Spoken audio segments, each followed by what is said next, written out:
انت يبغوا قاعد يطلبوا عليه تبغوا ماركي من نومينال. تبغى علي يخرج يروح يغطيه ويضغط عليه. Gejolak besar sedang melanda skuad Arab Saudi. Sebuah keuntungan besar bagi timnas Indonesia, peluang emas untuk mencuri poin.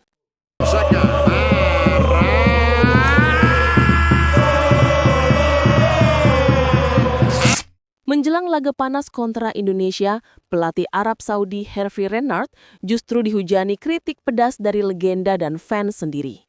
Rotasi pemain yang tak berkesudahan membuat Green Falcons dituding kehilangan arah. Sebuah kabar yang bisa jadi bencana bagi Saudi, tapi justru angin segar bagi timnas Indonesia untuk mencuri kejutan besar di kandang lawan. Tanggal 8 Oktober 2025 sudah ditandai tebal di kalender sepak bola Asia. Di hari itu, Arab Saudi akan menjamu timnas Indonesia pada laga pembuka grup B fase keempat kualifikasi Piala Dunia 2026. Laga ini diprediksi bakal menjadi duel yang syarat gengsi karena tidak hanya mempertaruhkan poin tapi juga harga diri dua bangsa yang sama-sama ingin membuktikan diri di panggung dunia. Bagi Arab Saudi, ekspektasi begitu besar. Green Falcons dianggap sebagai salah satu raksasa Asia yang seharusnya dengan mudah mengamankan tiket ke Piala Dunia 2026. Namun, bukannya optimisme, justru bayangan keraguan menyelimuti negeri minyak tersebut. Pelatih Hervé Renard yang sebelumnya dielu-elukan karena membawa Maroko tampil mengejutkan di Piala Dunia 2022, kini menjadi pusat kritik tajam. Banyak yang mulai mempertanyakan, apakah Saudi benar-benar siap menghadapi fase ini atau justru rentan terpeleset. Di sisi lain, Indonesia datang dengan narasi berbeda. Skuad Garuda dianggap masih anak bawang di level Asia, tapi kini punya senjata yang tak bisa diremehkan. Pemain-pemain yang berkarir di Eropa, mentalitas yang semakin matang, dan gaya permainan yang lebih disiplin di bawah arahan Patrick Kluivert. Situasi inilah yang mulai memantik perdebatan. Sejumlah media internasional menilai laga ini bisa berakhir kejutan besar jika Arab Saudi tidak segera menyelesaikan masalah internal mereka. Ada yang berpendapat justru saat Green Falcon sibuk dengan rotasi pemain dan krisis identitas, Indonesia punya peluang mencuri poin berharga. Namun di sisi lain, suara-suara skeptis masih meremehkan Garuda, menyebut bahwa kualitas dan pengalaman Arab Saudi di Piala Dunia sebelumnya terlalu jauh di atas Indonesia.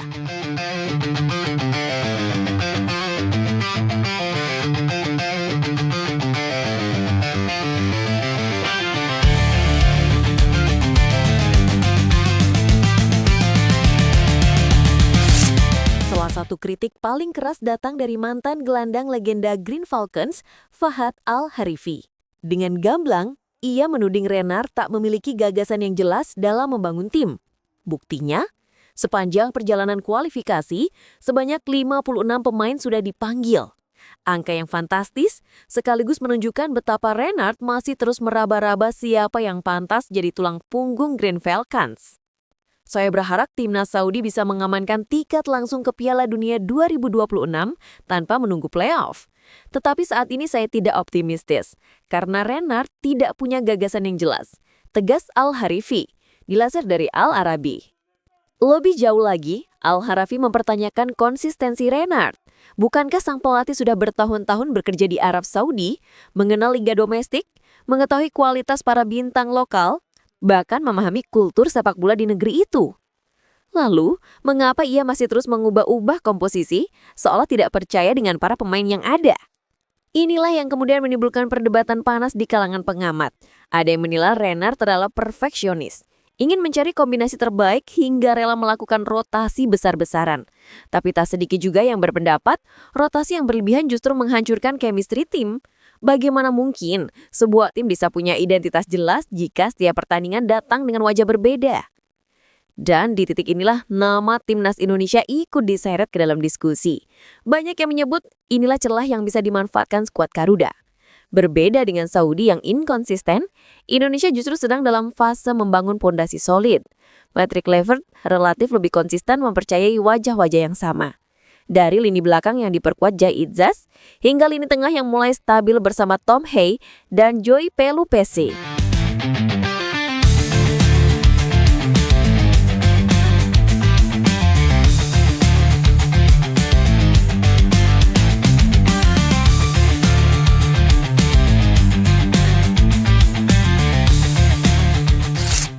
Jika dilihat dari luar, Arab Saudi seharusnya tidak punya alasan untuk ragu. Mereka punya sejarah panjang di Piala Dunia, infrastruktur sepak bola yang maju, dan liga domestik yang kini jadi magnet bagi bintang-bintang dunia. Namun, justru semua kelebihan itu kini berubah menjadi tekanan berlapis yang menghantui Green Falcons. Jadwal di bulan Oktober sudah cukup membuat pusing kepala. Setelah menjamu Indonesia pada 8 Oktober, Arab Saudi harus segera bersiap menghadapi Irak pada 14 Oktober. 2 laga besar dalam rentang waktu kurang dari sepekan. Publik menuntut timnya meraih kemenangan sempurna di kedua pertandingan. Karena hanya dengan cara itu Green Falcons bisa menjaga peluang lolos langsung ke Piala Dunia 2026. Masalahnya, jadwal padat bukan satu-satunya persoalan. Ada isu lain yang diam-diam mulai diperbincangkan. Apakah kompetisi domestik Saudi Pro League justru merugikan tim nasional? Sejak klub-klub Saudi jor-joran mendatangkan pemain kelas dunia, dari Cristiano Ronaldo, Karim Benzema hingga Neymar, eksposur liga memang melonjak drastis. Tapi di balik kemewahan itu, banyak yang khawatir pemain lokal justru kehilangan ruang untuk berkembang. Posisi-posisi penting di klub besar lebih sering diisi pemain asing. Sementara pemain muda Saudi hanya jadi penghangat bangku cadangan. Hal ini membuat banyak legenda sepak bola Saudi menilai generasi baru Green Falcons tidak terasah mental bertandingnya. Ketika harus turun di laga penuh tekanan, mereka mudah kehilangan fokus. Isu inilah yang makin menambah keraguan publik terhadap kemampuan Renard beracik tim yang solid. Situasi menjadi semakin rumit karena media lokal terus menekan dengan headline yang provokatif. Apakah kita masih bisa disebut raksasa Asia jika gagal mengalahkan Indonesia di kandang sendiri? Pertanyaan semacam ini jelas menambah beban psikologis bagi para pemain. Seakan-akan laga melawan Garuda nanti bukan sekedar soal 3 poin, tapi juga soal menjaga wibawa bangsa.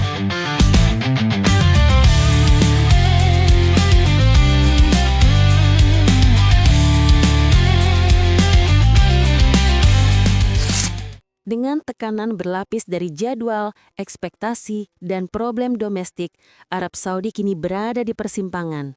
Jika gagal menang lawan Indonesia, badai kritik bisa semakin deras menghantam Renard dan para pemainnya. Di saat Arab Saudi sibuk menghadapi badai kritik internal, timnas Indonesia datang dengan wajah yang berbeda. Wajah penuh semangat, percaya diri, dan energi muda yang sedang tumbuh. Di bawah arahan Patrick Kluivert, skuad Garuda perlahan tapi pasti berubah dari tim underdog menjadi tim yang tak bisa lagi dipandang sebelah mata.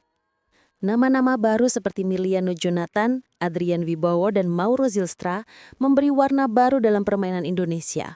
Mereka bukan hanya pemain dengan skill individu mumpuni, tetapi juga bagian dari generasi yang berani bermimpi besar. Bahkan, sebagian besar dari mereka terbiasa bermain di Eropa, sesuatu yang dulu jarang dimiliki timnas Indonesia.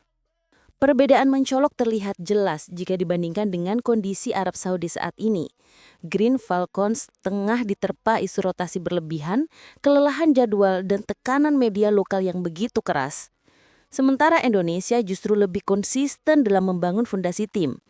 Patrick Kluivert tak banyak melakukan bongkar pasang. Ia menjaga kepercayaan kepada inti pemain yang sama agar chemistry terus terbentuk dan rasa percaya diri tetap terjaga. Tak bisa dipungkiri, bayangan kejutan itu nyata adanya. Apalagi Indonesia sedang membawa semangat pembuktian. Selama bertahun-tahun, mereka dicap sebagai penggembira di kancah Asia. Namun kini, dengan materi pemain yang jauh lebih berkualitas, Garuda ingin membalikan stigma tersebut. Yang lebih menarik, muncul perdebatan di kalangan Asia. Ada yang berpendapat, jika Indonesia bisa menahan imbang atau bahkan mengalahkan Arab Saudi, maka peta kekuatan Asia Tenggara akan benar-benar bergeser. Indonesia akan lebih menonjol dibanding Thailand atau Vietnam yang selama ini lebih sering jadi sorotan. Tapi di sisi lain, suara skeptis juga masih keras terdengar. Mereka menilai pengalaman Arab Saudi di Piala Dunia tak mungkin bisa dibandingkan dengan Indonesia. Green Falcons sudah berkali-kali mencicipi atmosfer kompetisi tertinggi, sementara Garuda bahkan baru berjuang untuk bisa kembali lolos.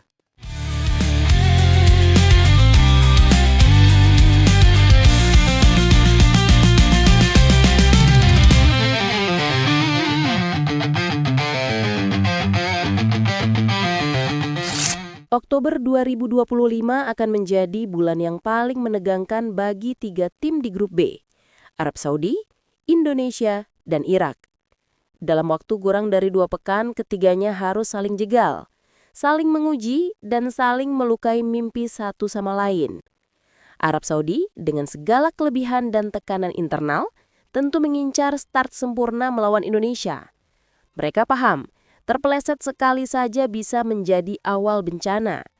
Sebab setelah itu, Green Falcon harus menghadapi lawan yang jauh lebih berbahaya, yakni Irak. Tim dengan pengalaman besar di level Asia yang juga haus akan tiket Piala Dunia. Indonesia, di sisi lain, berada dalam situasi yang tak kalah krusial. Garuda harus menjalani 2 partai super berat melawan 2 raksasa Asia dalam kurun 3 hari saja. 8 Oktober kontra Arab Saudi, lalu 11 Oktober menghadapi Irak. Artinya, hasil di 2 pertandingan ini bisa menentukan apakah Indonesia masih punya nafas untuk bersaing atau justru harus realistis melihat peluang menipis. Di atas kertas, Irak dipandang sebagai lawan paling tangguh di grup ini. Namun justru itulah yang membuat Arab Saudi tidak boleh kehilangan poin di laga pertama melawan Indonesia. Sebab, jika gagal menang di kandang sendiri, tekanan berlapis akan menghantui mereka saat melawan Irak. Dan bisa jadi nasib Renard langsung berada di ujung tanduk. Yang menarik, situasi grup ini seolah menyiapkan sebuah drama. Siapa yang berani mengambil momentum, dialah yang akan menguasai jalan menuju Piala Dunia. Indonesia mungkin dianggap underdog, tapi justru itulah senjata mereka.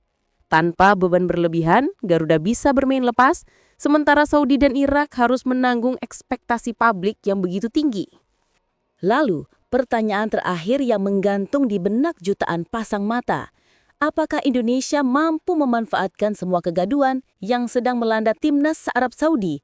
Dari desakan mundur terhadap Hervé Renard, gesekan internal di ruang ganti, hingga tekanan publik yang kian memuncak, semua itu seharusnya bisa menjadi keuntungan besar bagi skuad Garuda. Ataukah justru Indonesia akan kembali bertekuk lutut di hadapan tuan rumah yang meskipun dilanda badai tetap memiliki kualitas individu dan pengalaman bertarung di panggung dunia? Satu hal yang pasti, laga ini bukan sekedar pertandingan. Ini adalah pertaruhan harga diri, gengsi, dan juga sebuah kesempatan emas untuk membuktikan bahwa sepak bola Indonesia sudah benar-benar siap menantang siapapun di Asia. Jadi, bagaimana menurut kalian? Apakah Garuda bisa mengepakkan sayapnya lebih tinggi? Ataukah mereka akan terjebak dalam cengkraman Falcon di tanah Arab? Tuliskan pendapat kalian di kolom komentar. Jangan lupa untuk like, share, dan subscribe supaya kalian tidak ketinggalan update terbaru seputar perjalanan dramatis Timnas Indonesia menuju Piala Dunia 2026.